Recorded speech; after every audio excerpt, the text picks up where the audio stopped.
सच्चाई सच छुपने नहीं देंगे। आदाब, मैं हूं हाफिज गुलाम सरवर और आप देख रहे हैं देश की सच्चाई। आपको याद होगा दिल्ली में 2020 में एक बड़े दंगे हुए थे।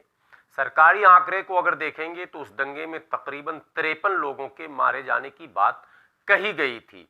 हालांकि अगर सूत्रों की माने तो ये तादाद जो है वो सैकड़ों में है, लेकिन सरकारी आंकड़े में 53 लोगों के मौत की बात कही गई, जबकि हजारों लोग घायल हुए और हजारों लोगों के घरों को, दुकानों को वीरान कर दिया गया। कई मस्जिदों और कई मज़ारों में भी तोड़फोड़ और आगजनी की खबरें आप तक पहुंची होंगी।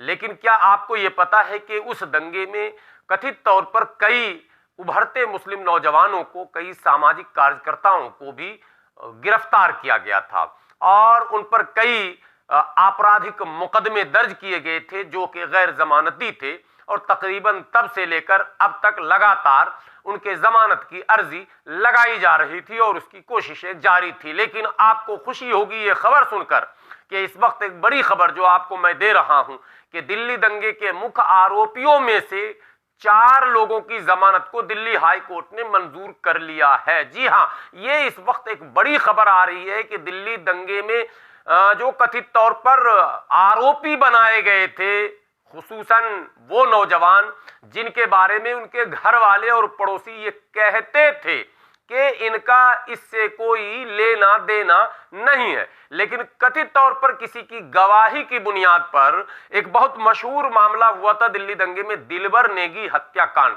एक मिठाई की दुकान में काम करने वाला एक लड़का जो उत्तराखंड का रहने वाला दिलवर नेगी के बारे में बताया जाता है कि वहां पर कुछ मुस्लिम युवक जमा होते हैं और हिंदू विरोधी नारे लगाते हैं, उस दुकानों में आग लगा देते हैं, दिलवर नेगी की हत्या करते हैं, उसे काट कर जला देते हैं, इत्यादि इत्यादि। इस तरह के बड़े गंभीर आरोप लगाए गए थे और उसमें कथित तौर पर गवाहों के बयान पर जिन लोगों की गिरफ्तारी हुई थी उसमें मुख्य रूप से जो लोग थे उसमें ताहिर, शाहरुख, फैसल, शोएब, राशिद, परवेज इत्यादि इत्यादि ये सारे लोग थे जो अब तक जो है जेल में थे और जमानत की अर्जी लगातार लगा रहे थे। लेकिन इस वक्त एक बड़ी खबर यह है कि दिल्ली हाई कोर्ट के जस्टिस ने, जी हां, जस्टिस सुब्रमण्यम की अदालत ने इन चारों पांचों को जमानत दे दी है। मुकदमा नंबर 39/2020, 39/2020, वो 2020 का जमाना आपको याद होगा,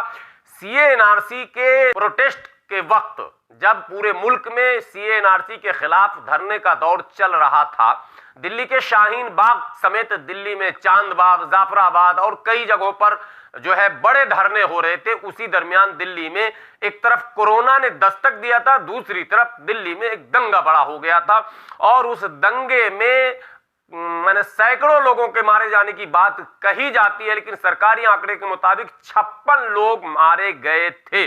उसी में से एक वाकया ये भी है दिलवर नेगी हत्याकांड, और इसमें ताहिर, शाहरुख, फैसल, शोएब, राशिद, परवेज इत्यादि गिरफ्तार किए गए थे जिन पर गंभीर धाराओं में मुकदमे दर्ज थे।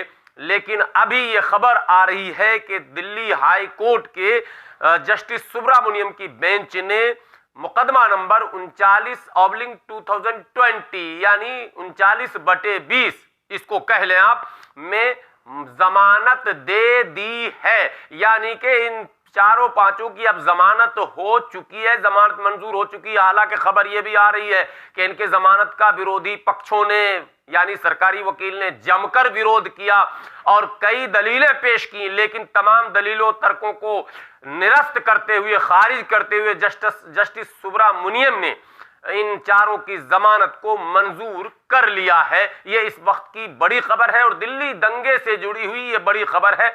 और सबसे बड़ी बात है कि उन लोगों के लिए बड़ी खबर है जिनको ये चिंता थी कि इस दंगे की आड़ में कुछ सामाजिक संगठन से जुड़े लोग, कुछ सोशल एक्टिविस्टों को जाने अनजाने में गलत आरोप लगाकर भी जेल की सलाखों में डाला गया है।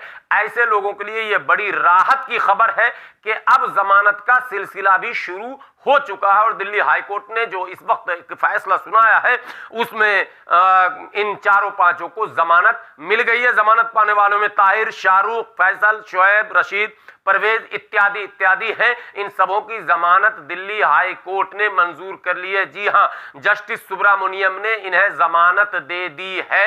ये इस वक्त की बड़ी खबर है और इसी तरह के और अपडेट के साथ मैं फिर आपके समक्ष उपस्थित होता रहूंगा। आपसे विनती और गुजारिश है कि यदि आपने अब तक हमारे चैनल को सब्सक्राइब नहीं किया तो प्लीज प्लीज देश की सच्चाई चैनल को यूट्यूब पर सब्सक्राइब कर लें, बेल आइकॉन दबाना ना भूलें। और अगर फेसबुक पेज पर आप अगर देख रहे हैं तो देश की सच्चाई को आप फॉलो करें, लाइक करें, कमेंट जरूर करें। शुक्रिया।